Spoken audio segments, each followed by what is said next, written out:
ഈ മതിൽ അവർക്ക് മായ്ക്കാൻ സാധിച്ചിട്ടില്ല. പക്ഷേ പോളിംഗ് കഴിഞ്ഞതിന് ശേഷം ഇത് തകർക്കാൻ എന്താ കാരണം? ജനങ്ങളുടെ മുമ്പിൽ എന്തെങ്കിലും ഒരു കാരണം പറയണ്ടേ? പോളിംഗ് അവസാനിച്ചതിന് ശേഷം ഈ മതിൽ തകർക്കുന്നതിന് വേണ്ടി ഒരു സംഘർഷവും എവിടെയും ഉണ്ടായിട്ടില്ല, ഈ പ്രദേശത്തും ഉണ്ടായിട്ടില്ല. അപ്പോൾ ബോധപൂർവം ഇത് തുടക്കത്തിൽ എഴുതാൻ തന്ന സമയത്ത് തന്നെ അവരെ പിന്തിരിപ്പിക്കുന്നതിന് വേണ്ടിയുള്ള ശ്രമം നടത്തി. പക്ഷെ അവർ ഉറച്ചു നിന്നു. അപ്പോൾ അതിന്റെ പ്രതികാരം തീർത്തതാണ് പോളിംഗ് കഴിഞ്ഞതിന് ശേഷം ഈ മതിൽ തകർക്കാൻ അവരെ പ്രേരിപ്പിച്ചത് എന്നതാണ് തോന്നുന്നത്. പയ്യന്നൂരിലെ തെരഞ്ഞെടുപ്പ് പ്രചാരണത്തിന്റെ ഭാഗമായി എഴുതിയ ചുമര് തകർത്ത സംഭവത്തിൽ വിജയാഹ്ലാദത്തോടെ അത് പുനർനിർമ്മിക്കാൻ സാധിച്ചതിന്റെ ഒരു ആഹ്ലാദത്തിലാണ് പി കുഞ്ഞികൃഷ്ണൻ. ഇന്ന് സാധാരണ പറയാറുള്ളത് പോലെ ഇരുട്ടിന്റെ മറവിൽ മതിൽ പൊളിച്ചു, ഈ പകൽ വെളിച്ചത്തിൽ അത് പുനഃസ്ഥാപിക്കാൻ കഴിയുന്നു. അത് എങ്ങനെയാണ് ഓർക്കുന്നത്? അല്ല, ഈ അക്രമ സംഭവങ്ങളെല്ലാം നടക്കുന്നത് ഇരുട്ടിന്റെ മറവിലാണ്. ഇവിടെ അക്രമികൾ ഇരുട്ടിനെയാണ് ഇഷ്ടപ്പെടുന്നത്. ഞാൻ എൻ്റെ തെരഞ്ഞെടുപ്പ് ചിഹ്നവുമായി ബന്ധപ്പെട്ടുകൊണ്ട് തന്നെ എല്ലായിടത്തും പ്രസംഗിച്ച ഒരു കാര്യമുണ്ട്. എൻ്റെ ചിഹ്നം വൈദ്യുതി തൂണാണ്. തെരഞ്ഞെടുപ്പ് കമ്മീഷന്റെ സൈറ്റിൽ അവർ പേര് കൊടുത്തതെങ്കിലും അത് കണ്ടാൽ നമുക്കറിയാം അത് സ്ട്രീറ്റ് ലൈറ്റാണ്, തെരുവ് വിളക്കാണ്. ആ തെരുവ് വിളക്ക് ഇരുട്ടിനെ അകറ്റി പ്രകാശം പരത്തുന്നതാണ്. നാട്ടിലാകെ പ്രകാശം പരത്തുന്നതാണ് തെരുവ് വിളക്കുകൾ. അപ്പൊ ഇരുട്ടിനെ സ്നേഹിക്കുന്നവരാണ് ഈ അക്രമങ്ങളെല്ലാം സംഘടിപ്പിക്കുന്നത്. ബഹുഭൂരിപക്ഷം ജനങ്ങളും ഇരുട്ടിനെ അംഗീകരിക്കുന്നവരല്ല, വെളിച്ചത്തെ സ്നേഹിക്കുന്നവരാണ്, വെളിച്ചത്തെ ആഗ്രഹിക്കുന്നവരാണ്. ആ നിലയിൽ തന്നെ ഈ തെരഞ്ഞെടുപ്പിൽ ഈ പയ്യന്നൂർ മണ്ഡലത്തിലാകെ വെളിച്ചം പ്രസരിപ്പിക്കാൻ സാധിക്കത്തക്ക രീതിയിലേക്ക് ജനങ്ങൾ അവരുടെ സമ്മതിദാനാവകാശം വിനിയോഗിച്ചു എന്നതാണ് ഈ തെരഞ്ഞെടുപ്പ് ഫലം നമ്മളെ ബോധ്യപ്പെടുത്തുന്നത്. ആ നിലയിലേക്ക് അവർക്കെല്ലാം നന്ദി രേഖപ്പെടുത്തിക്കൊണ്ട് ഞാനിപ്പോൾ മുന്നോട്ട് പോവുകയാണ്. പയ്യന്നൂരിന്റെ പല ഭാഗങ്ങളും മറ്റു രാഷ്ട്രീയ പ്രസ്ഥാനങ്ങൾക്ക് പ്രവർത്തിക്കാൻ സൗകര്യമില്ല, അവരുടെ പ്രചാരണ സാമഗ്രികൾ സ്ഥാപിക്കാൻ കഴിയുന്നില്ല. അപ്പോൾ അത്തരത്തിലുള്ള ഒരു സ്ഥലത്തായിരുന്നു ഇത്തരം മതിലുണ്ടായിരുന്നത്. ആ മതില് ഉയർന്നതിലുള്ള ദേഷ്യം തന്നെയാവുമോ അത് അന്ന് തകർക്കപ്പെടാനുള്ള ഒരു സാധ്യത? അല്ല, മതിൽ ഉയർന്നതിലല്ല, മതിലിൽ നമ്മുടെ പ്രചരണം നടത്തിയതിലാണ് നമ്മൾ ചുമരെഴുതിയത്. കാരണം നമ്മുടെ എല്ലാ പ്രവർത്തനങ്ങളും തടസ്സപ്പെടുത്താനുള്ള ശ്രമം തുടക്കം മുതൽ അവരുടെ ഭാഗത്ത് നിന്നുണ്ടായിട്ടുണ്ട്. ഞാൻ നേരത്തെ പറഞ്ഞു, ബോർഡ് വെച്ചാൽ നശിപ്പിക്കുന്നു, പോസ്റ്റർ പതിച്ചാൽ നശിപ്പിക്കുന്നു, ചുമരെഴുതിയാൽ നശിപ്പിക്കുന്നു.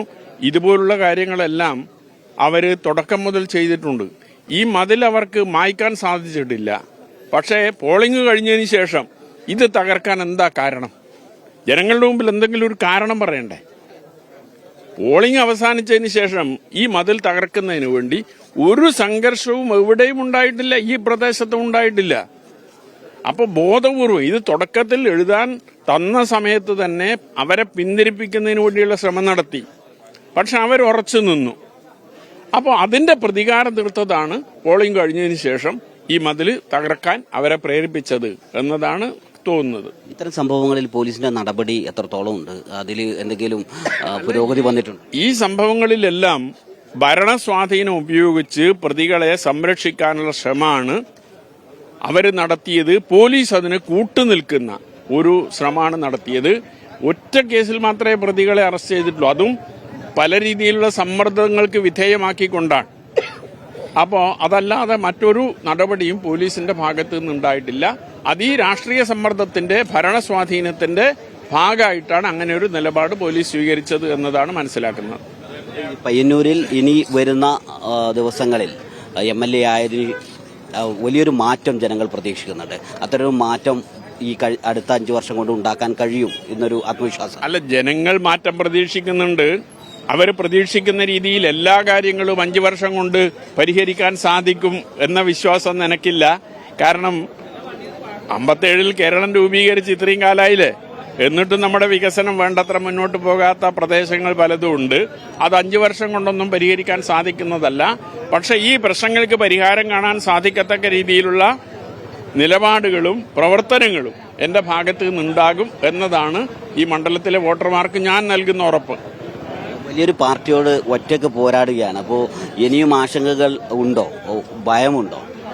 അല്ല, ഒറ്റയ്ക്ക് എന്ന് പറഞ്ഞില്ല, എന്റെ കൂടെ ഒട്ടനവധി ആളുകളുണ്ടായിട്ടുണ്ട്. പക്ഷെ അവരൊന്നും പ്രത്യക്ഷത്തിൽ പുറത്തു വന്നില്ല എന്ന് മാത്രമേ ഉള്ളൂ. എന്റെ വിജയം എന്ന് പറയുന്നത് ഒന്ന്, പിന്നീട് UDF-നൊക്കെ പിന്തുണ പ്രഖ്യാപിച്ചു. അപ്പൊ UDF-ന് ലഭിക്കുന്ന ഒരു വോട്ടുണ്ട്. ഏതാണ്ട് അതിന് തുല്യമായ രീതിയിൽ തന്നെ CPM-നകത്ത് നിന്ന് വോട്ട് എനിക്ക് ലഭിച്ചിട്ടുണ്ട്. ഇത് രണ്ടും കൂടി ചേർന്നത് കൊണ്ടാണ് ഈ വിജയം ഈ മണ്ഡലത്തിൽ ഉണ്ടായത്. അതുകൊണ്ട് പ്രത്യക്ഷത്തിൽ പ്രവർത്തനത്തിൽ വന്നില്ലെങ്കിലും പരോക്ഷമായി ആ പാർട്ടിക്കകത്ത് ഞാൻ ഉന്നയിച്ച വിഷയങ്ങൾ ശരിയാണ് എന്ന് ബോധ്യമുള്ള ആയിരക്കണക്കിന് ആളുകൾ എന്നതാണ് ഞാൻ ആദ്യം പറഞ്ഞത്. ഇപ്പോൾ വോട്ടെണ്ണി കഴിയുമ്പോൾ 10,000 കണക്കിന് എന്ന് തന്നെ പറയാം ആളുകൾ എനിക്ക് വോട്ട് ചെയ്തിട്ടുണ്ട്. വലിയ പ്രതീക്ഷയിലാണ് പി. കുഞ്ഞികൃഷ്ണൻ. പയ്യന്നൂരിൽ നിന്നും ഇബ്രാഹിം നെല്ലിക്കട്ടയോടൊപ്പം ഷഫീഖ് നസറുള്ള, മീഡിയ 1.